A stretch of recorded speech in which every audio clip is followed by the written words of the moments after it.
చంద్రబాబు నాయుడు గారు diversion politics లో సింహభాగాన్ని ఆమె పోషిస్తా ఉన్నారు. మొన్న వరదల సందర్భంగా కూడా డైవర్షన్ చేయడానికి షర్మిలమ్మ గారు వచ్చేశారు. నేను ఒకటే అడుగుతా ఉన్నా, అమ్మ షర్మిలమ్మ గారు, మీరు తెలంగాణలో రాజకీయ పార్టీ పెట్టారు, శభాష్, మీ పార్టీ మీరు ఏదో పెట్టుకున్నారు.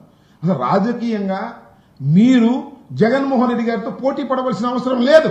ఎందుకంటే డాక్టర్ వైఎస్ రాజశేఖర రెడ్డి గారి మరణం తరువాత చంద్రబాబు నాయుడు గారు కాంగ్రెస్ పార్టీ కలిసి దుర్మార్గమైనటువంటి కార్యక్రమాలు చేస్తే జగన్మోహన్ రెడ్డి గారు 16 మాసాలు జైల్లో ఉండవలసిన పరిస్థితి ఏర్పడింది.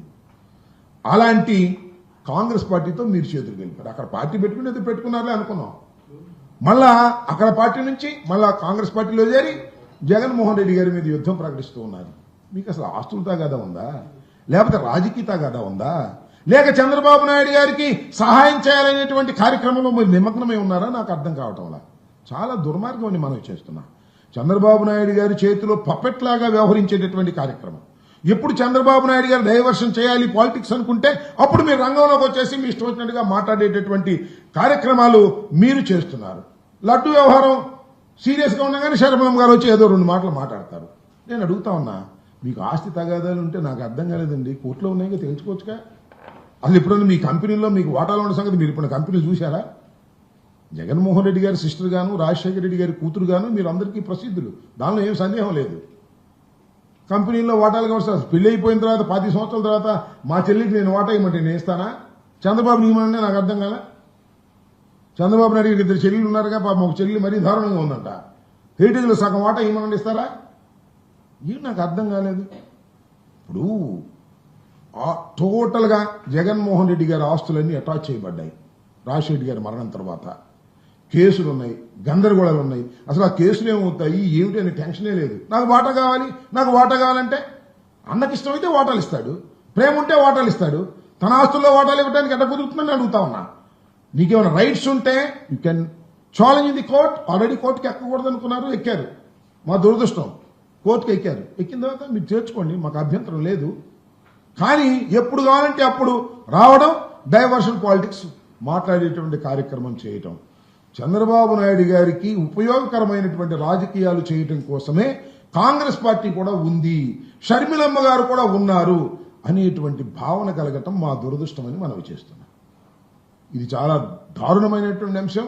దీన్ని ప్రజలు గమనించాలని ఈ సందర్భంగా నేను కోరుతూ ఉన్నాను. షర్మిలమ్మ గారు కాంగ్రెస్ పార్టీ అధ్యక్షులుగా వ్యవహరించాలి తప్ప జగన్మోహన్ రెడ్డి గారి మీద బురదల్లే కార్యక్రమాలు చేసేటటువంటి కార్యక్రమాలు చేయటం మమ్మల్ని బాధిస్తున్నాయని కూడా ఈ సందర్భంగా మనం చేస్తున్నాం. డైవర్షన్ పాలిటిక్స్ లో సింహభాగం మోర్ దాన్ 50% షర్మిల గారు పాత్ర వహిస్తున్నారు. ఇది మాకు బాధాకరమైనటువంటి అంశం. మేము వక్ఫ్ బిల్ విషయంలో ఛాలెంజ్ చెప్తున్నా, we are against to the BJP. BJP చేస్తున్నది తప్పు. ముస్లిం వక్ఫ్ బిల్ మీద దాడి చేస్తున్నది, అది రాజ్యాంగం మీద దాడి చేస్తున్నది.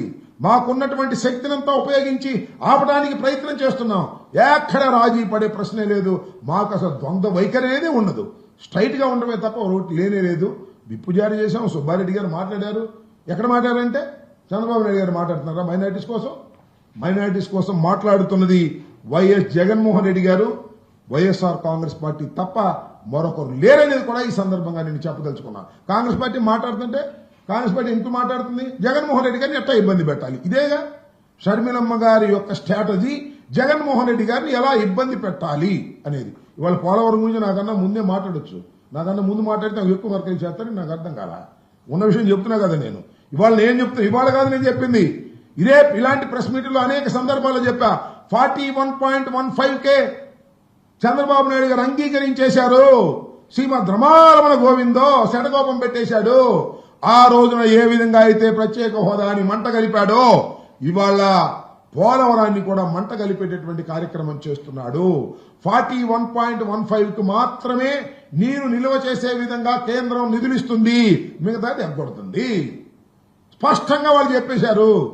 చెప్పమంటున్నా. ఇవాళ 2 మంత్రులు ఉన్నారు కదా, అడగండి. మీ అందరూ నన్ను అడిగారు కదా, అడగండి. రేపు 2 మంత్రుల్ని, తెలుగుదేశం మంత్రుల్ని, బీజేపీ మంత్రుల్ని, చంద్రబాబు నాయుడు గారిని అడగమనండి. ఈనాడిని, ఆంధ్రజ్యోతిని చెప్పమనండి దీనికి సమాధానం. ఒక స్టోరీ రాయమని నేను చెప్పిన దానికి, నేను చెప్పింది తప్పని. 41.15కు మాత్రమే పోలవరాన్ని కట్టడి చేసి 25,000 కోట్ల నుంచి 30,000 కోట్ల వరకు LA&RR ఇవ్వాల్సినటువంటి బాధ్యత నుంచి కేంద్ర ప్రభుత్వం తప్పుకుపోతుంది. దీనివల్ల రాష్ట్రం దెబ్బతినిపోతుంది. ఏదైతే విడిపోయిన ప్రభుత్వానికి, విడిపోయిన రాష్ట్రానికి పోలవరం అయినా దక్కుతుంది, విడిపోయిన రాష్ట్రానికి ప్రత్యేక హోదానే దక్కుతుంది అని ఆశపడితే ప్రత్యేక హోదా కాకెత్తుకుపోయింది. ఇదేమో గద్దెత్తుకుపోతుంది. ఏమిటి అన్యాయం అని అడుగుతా ఉన్నా. చంద్రబాబు నాయుడు గారు ఎందుకు ఈ వ్యవహారాలు చేస్తున్నాయంటే ఆయన ఇంట్రెస్టులు వేరు. వాళ్ళ అబ్బాయిని ఏదో ఒక విధంగా అధికారంలో కూర్చోబెట్టడానికి భారతీయ జనతా పార్టీ కావాలి. రాష్ట్రం సర్వనాశనం అయిపోయినా పర్వాలేదు. ఇదే ధోరణితో వ్యవహరిస్తున్నారు. కాదని చెప్పమంటున్నా నేను. కాదు అని కేంద్ర మంత్రుల్ని, రాష్ట్ర మంత్రుల్ని, మా మిత్రుడు రామానాయుడిని చెప్పమంటున్నా. పచ్చ చొక్కా దిగుతున్నాడు కదా రోజు, పోలవరం అని చెప్పమంటున్నా నేను. రేపు చెప్పను 41.15 కాదని మొన్న చెప్పాడు. కాదని ఆ ఇల్లు కాదు, కేంద్ర ప్రభుత్వం జలశక్తిని చెప్పమనండి. జలశక్తి వాళ్ళు కమిటీ గారు, ఎందుకంటే అయిపోయింది ఒడంబడిగా, ముంచేశారు.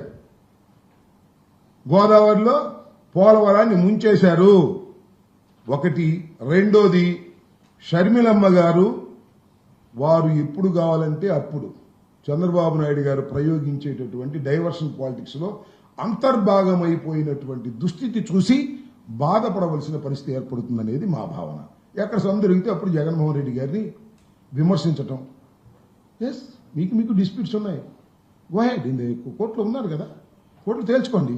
రోజు మైకి ముందు ఎందుకు అంటే జగన్మోహన్ రెడ్డి గారిని ఏ విధంగా డ్యామేజ్ చేయాలి, చంద్రబాబుని ఏ విధంగా పైకి తీసుకురావాలి.